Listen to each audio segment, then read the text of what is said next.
ini saya bersama Forkompinda dan tim terkait melanjutkan pembongkaran bangunan liar yang tidak berizin, tidak punya NIB, tidak punya izin usaha, dan dipakai untuk tempat prostitusi.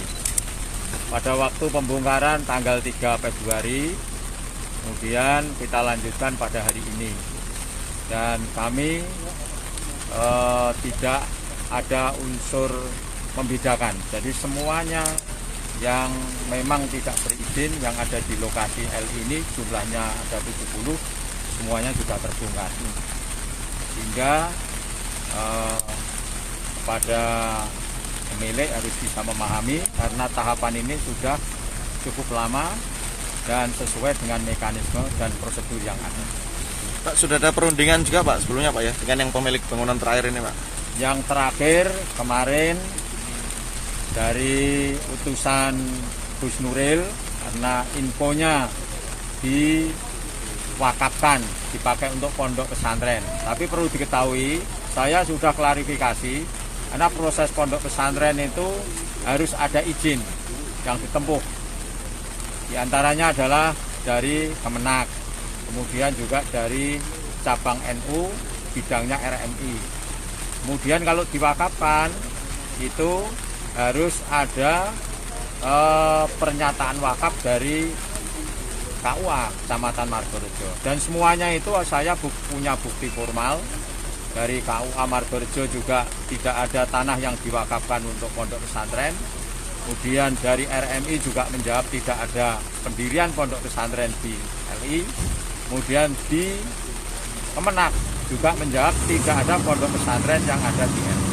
Sehingga dalam hal ini sudah jelas bahwa kita tidak membongkar tempat pondok pesantren, tapi saya membongkar bangunan liar tidak berizin, tidak punya NIB, tidak punya izin usaha, dan kemudian dipakai untuk tempat prostitusi dan sekaligus menempati lahan pertanian berkelanjutan.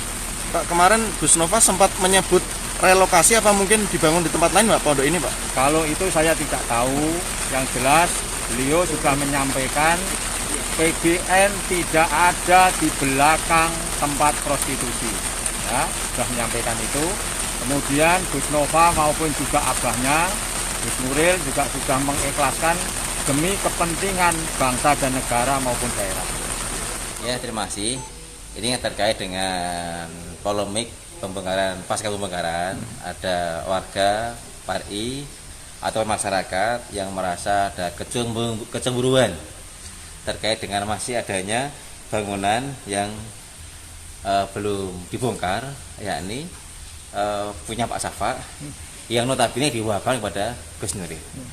Sehingga kami komunikasikan dengan beliau, dan beliau menjawab bahwa beliau akan hadir atau memerintahkan putranya Gus Nova untuk sowan Bapak Bupati guna mengakhiri kesalahpahaman dengan merelakan pembongkaran seluruhnya demi kepentingan bangsa dan negara, juga untuk menjaga martabat dan marwah kepala desa, sehingga pada marwah kepala daerah. Jadi demi kepentingan bangsa dan negara, juga untuk menjaga martabat dan marwah kepala daerah, sehingga kami mendapatkan dawuh dari Gus Nuril untuk mengkomunikasikan pertemuan antara Gus Nova dengan Bapak Bupati. Dan alhamdulillah pada hari ini beliau bisa hadir, kami dampingi, bisa sowan Pak Bupati, kami dampingi dengan Pak Danramil dan Pak Kapolres. Pak Dandim dengan Pak Kapolres. Intinya sudah tidak ada halangan lagi, tinggal pembongkaran Pak ya? Intinya begitu, jadi tersirat bahwa Gus Nuril itu menyampaikan bahwa hari utusan beliau, yakni putra Gus Nova, untuk sowan Pak Bupati agar membahas kesalahpahaman guna merelakan pembongkaran seluruhnya demi bangsa dan negara, serta martabat dan marwah kepala daerah. Ya, pada prinsipnya kita tetap mendukung apa yang diinginkan oleh pemerintah. IGN ini berdiri, tujuannya adalah mengamankan bangsa dan negara, menjaga kestabilitasan bangsa. Nah, langkah yang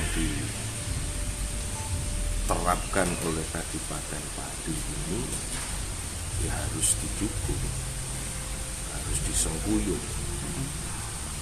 Kalaupun nantinya di dalam pembongkaran itu pastinya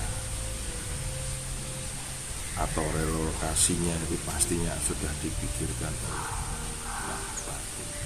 Nggak mungkin Pak Bupati melakukan tindakan gegabah, karena seorang pimpinan daerah itu saya yakin sudah mempunyai perhitungan strategi tersendiri.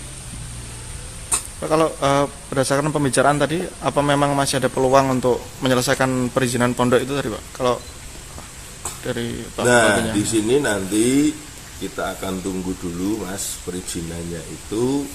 Perizinan gimana nek lemai belum dikatakan belum sah hibahnya. Kalau hibahnya sudah sah, maka kita akan ngurus proses perizinannya. Kalau mungkin kalau perizinan pondok saya yakin Bupati Pati ini pasti sangat mendukung, karena beliau juga seorang santri dan beliau salah satu santri dari Torekoh yang sangat besar di Indonesia. Jangan lupa follow, like, dan subscribe sosial media Tribun Jateng.